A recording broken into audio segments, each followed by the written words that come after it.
आप सभी को जय मसीह की। हिंदी बाइबल स्टडी इस चैनल में आपका स्वागत है। आइए मिलकर हम लोग भजन संहिता 81 का 10वीं आयत को हम लोग पढ़ेंगे। साम 81 वर्स 10। यहाँ पर इस प्रकार लिखा है, तेरा परमेश्वर यहोवा मैं हूँ, जो तुझे मिस्र देश से निकाल लाया हूँ। तो अपना मुंह पसार, मैं उसे भर दूंगा। ये भजन आसाफ के द्वारा लिखा गया है, लेकिन इस आयत में 10वीं आयत में 3 लाइन है जो परमेश्वर बात करता है। परमेश्वर क्या बात करता है, इन तीनों बातों के ऊपर, तीनों लाइन के ऊपर हम लोग ध्यान देंगे और कैसे हमारे जीवन के साथ हम उसको रिलेट कर सकते हैं, उन बातों पर भी हम लोग ध्यान देने जा रहे हैं। सबसे पहले हम देख सकते हैं, परमेश्वर कहता है, तेरा परमेश्वर यहोवा मैं हूं। परमेश्वर इजरायलियों से कहता है, तुम्हारा परमेश्वर मैं हूं। फिर परमेश्वर कहता है, जो तुम्हें मिस्र देश में से निकाल कर लाया हूं। तीसरी बात परमेश्वर कहता है, तू अपना मुंह को पसार या मुंह को खोल और मैं उसे भर दूंगा। इस आयत के द्वारा हम क्या समझ सकते हैं? सबसे पहले परमेश्वर इजरायलियों से कहता है, तेरा परमेश्वर यहोवा मैं हूं। मतलब परमेश्वर इजरायलियों से कहना चाहता है कि तुम्हारा परमेश्वर यहोवा परमेश्वर है। हम जानते हैं कि इजरायली लोग बार बार भटकते थे। हम वो घटना भी जानते हैं जहां पर मूसा परमेश्वर के साथ उस सीनाई पर्वत के ऊपर बात कर रहे थे, परमेश्वर की उपस्थिति में था। तब यहाँ पर इजरायली लोग हारून के ऊपर दबाव डाल रहे थे और कह रहे थे, हमारे लिए एक नया ईश्वर बनाकर दे दो। देखिए, इजरायलियों के अंदर ये स्वभाव था कि वो लोग यहोवा परमेश्वर को भूल जाते थे, और इसलिए ये आयत के द्वारा आसाफ जो है परमेश्वर का वचन इजरायलियों के पास लेकर आना चाहता है और कहता है कि तुम्हारा परमेश्वर यहोवा है। आज एक क्षण निकालकर हम लोग ये सोचेंगे कि हमारा परमेश्वर कौन है। हम सब प्रभु यीशु मसीह पर विश्वास करते हैं, लेकिन मेरे प्रिय भाई बहनों, हमारे जीवन में जिन बातों पर हम सबसे ज्यादा महत्व देते हैं, सबसे ज्यादा इंपॉर्टेंस देते हैं, वो हमारा परमेश्वर बन गया। क्या हम यीशु को सबसे ज्यादा महत्व देते हैं, या हमारे जीवन में कोई और चीजें, कोई और बातें सबसे ज्यादा महत्व लेता है? उदाहरण के लिए, क्या हमारे जीवन में हमारा परिवार या हमारे बच्चे या हमारे रिश्ते सबसे ज्यादा इंपॉर्टेंट है, कि हम सबसे ज्यादा समय उनके लिए बिताते हैं और परमेश्वर के लिए हमारे पास समय ही नहीं है, तो हमारा परमेश्वर हमारे रिश्तेदार बन गए हैं? क्या हमारे लिए इंटरनेट सबसे ज्यादा महत्व बन गए, कि हम लोग दिन रात जो है इंटरनेट पर समय बिताते हैं, लेकिन परमेश्वर का वचन पढ़ने के लिए हमारे पास समय नहीं, तो इंटरनेट हमारा परमेश्वर बन गया? क्या सोशल मीडिया के साथ हम एडिक्ट हो गए, कि हमारे पास परमेश्वर के साथ बिताने के लिए समय नहीं है, तो वो हमारा परमेश्वर बन गया? हो सकता है हम पढ़ाई में इतना ध्यान दे रहे हैं, हमारी ड्यूटी में इतना ध्यान दे रहे हैं, हम ओवर टाइम कर रहे हैं, एक्स्ट्रा काम कर रहे हैं, लेकिन प्रभु के सामने बैठकर प्रार्थना करने के लिए हमारे पास समय ही नहीं है। एक एक सप्ताह निकल जाता है, लेकिन हम लोग प्रार्थना नहीं करते, हम लोग वचन नहीं पढ़ते हैं। तो उस समय हमें याद रखना है कि हमारा परमेश्वर हमारा जॉब बन गया है, लेकिन आज हमें याद रखना है कि हमारा परमेश्वर यहोवा परमेश्वर है। और वो परमेश्वर की खासियत क्या है? दूसरे लाइन में इस प्रकार लिखा है 10वीं आयत में, जो तुझे मिस्र देश से निकाल लाया हूं। परमेश्वर इजरायलियों से कहता है, मैं तुम्हारा परमेश्वर जो मिस्र देश से निकाल कर लाया हूं। मिस्र देश किसको दर्शाता है? हम जानते हैं इजरायली लोग मिस्र देश में गुलाम होकर रह रहे थे। वहां पर वो लोग बहुत मेहनत कर रहे थे, लेकिन फिर भी मार खा रहे थे, काम का प्रतिफल उनको नहीं मिल रहा था। हम ये भी पढ़ सकते हैं कि मिस्र देश में पड़े पड़े इजरायली लोग प्रभु को पुकार रहे थे कि हमको यहाँ से बचा लो, या हमें इस जगह से हमें छुड़ा ले कर इजरायली लोग रोते थे।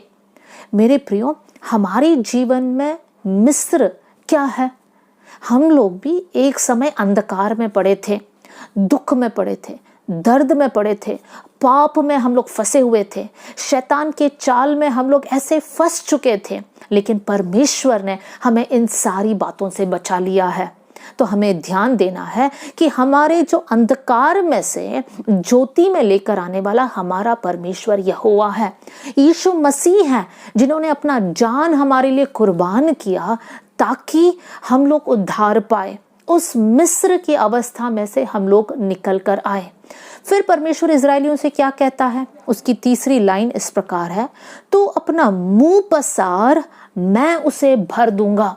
और किन चीजों से भर दूंगा, यहाँ पर उसी अध्याय का 81 का लास्ट आयत 16वीं आयत में हम पढ़ सकते हैं, मैं उनको उत्तम से उत्तम गेहूं खिलाऊंगा और मैं चट्टान में के मधु से उनको तृप्त करूंगा। परमेश्वर इजरायलियों से कहता है कि तुम अपना मुंह को खोल दो, मैं उत्तम उत्तम पदार्थों से तुम्हें तृप्त करूंगा।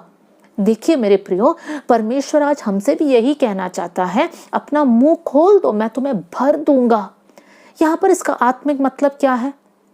भजन 81 उसकी 16वीं आयत में हम पढ़ सकते हैं कि चट्टान में से जो मधु है उससे मैं तुम्हें तृप्त करूंगा। चट्टान क्या है? पहला कोरिन्थियों उसकी 10वीं अध्याय में अगर हम आए और उसकी 4थी आयत, यहाँ पर हम पढ़ सकते हैं, और सब ने अर्थात सारे इजरायलियों ने एक ही आत्मिक जल पिया, क्योंकि वे सब आत्मिक चट्टान से पीते थे जो उनके साथ साथ चलती थी, और वो चट्टान मसीह था। चट्टान कौन है? यीशु मसीह है। तो उस यीशु मसीह के द्वारा आने वाला सारे आत्मिक आशीषों से भरने के लिए आज यीशु तैयार है। लेकिन क्या आज हम लोग प्रभु की उपस्थिति में बाट जोने तैयार हैं? वचन में लिखा है, अपना मुंह को पसार तो मैं तुम्हें भर दूंगा। इसका मतलब हमें प्रभु के साथ साथ चलना है, परमेश्वर के वचन को मानना है, विश्वास में बढ़ना है, प्रभु की उपस्थिति में बैठना है। परमेश्वर के लिए एक भूख और प्यास हमारे अंदर होना जरूरी है, और तब परमेश्वर हमें उत्तम से उत्तम पदार्थों से तृप्त करेगा। मेरे प्रियो, परमेश्वर हमारी आत्मिक जरूरत को जानता है और परमेश्वर हमारी शारीरिक जरूरत को भी जानता है। परमेश्वर का नाम यहोवा ईरे है, अर्थात प्रदान करने वाला परमेश्वर, हमारी जरूरतों को जानकर हमें प्रदान करने वाला परमेश्वर। तो क्या आज आप आत्मिक रीति से भूखे और प्यासे हैं? प्रभु की उपस्थिति को और चाहते हैं? परमेश्वर की सामर्थ को और चाहते हैं? परमेश्वर के वरदानों से भरना चाहते हैं? मेरे प्रियो, अगर ये भूख आपके अंदर है तो परमेश्वर आपको भरेगा। परमेश्वर आपकी हर एक जरूरत को अपने समय पर पूरा करेगा। लेकिन प्रभु की उपस्थिति में बैठना है, अपने मुंह को खोलना है, मतलब विश्वास को बढ़ाना है, भूख को बढ़ाना है। लेकिन हम लोग इजराइल के इतिहास में एक बात पढ़ सकते हैं, भजन 81 और उसके 11वीं आयत। यहाँ पर लिखा है, परंतु मेरी प्रजा ने मेरी ना सुनी, इजराइल ने मुझको ना चाहा। कितनी दुख भरी बात है। पहली 3 बातों को हमने देखा, परमेश्वर इजरायलियों से कहता है, मैं तुम्हारा परमेश्वर, मैंने तुम्हें मिस्र देश में से बचाया, तुम अपना मुंह खोलो, मैं तुम्हें आशीष दूंगा, अर्थात तुम मेरे साथ साथ रहो, मैं तुम्हें आशीष दूंगा। लेकिन 11वीं आयत में हमने पढ़ा, कितनी दुख भरी बात है कि इजरायलियों ने परमेश्वर की बात को ना सुना और ना माना। और मेरे प्रियो, उनका अंजाम क्या हुआ? हम फिर से पहला कोरिन्थियों उसका 10वीं अध्याय में आते हैं और उसकी 5वीं आयत को हम पढ़ेंगे। यहाँ पर लिखा है, परंतु परमेश्वर उनमें से, मतलब इजरायलियों में से बहुतों से प्रसन्न ना हुआ, इसलिए वे जंगल में ढेर हो गए। मेरे प्रियो, ये इजरायली लोग मिस्र देश बंधुआई से निकल कर तो आए, लेकिन वो लोग प्रभु की बात नहीं माने और उस कारण वो लोग जंगल में ढेर हो गए। वो लोग वायदे के देश में प्रवेश नहीं कर पाए। ये हमारे लिए एक चेतावनी है। हो सकता है हम भी जो अंधकार में पड़े थे, प्रभु ने हमें बचा लिया, हम लोग यीशु के साथ साथ चल रहे हैं, लेकिन कभी कभी ऐसा हो जाता है कि आत्मिक जीवन में हम लोग पीछे हटने लगते हैं, बाइबल पढ़ना छोड़ देते हैं, संगति छोड़ देते हैं, आराधना करना छोड़ देते हैं, हम लोग सांसारिक बातों में बहुत बिजी हो जाते हैं। तो मेरे प्रियो, अगर हमारा जीवन ऐसा है तो इजराइलियों का इतिहास को हमें याद रखना है। इजराइलियों के बारे में परमेश्वर ने क्या कहा? उनमें से बहुतों से परमेश्वर खुश नहीं था क्योंकि वो लोग प्रभु की बात को नहीं माना और इस कारण वो लोग जंगल में ढेर हो गए।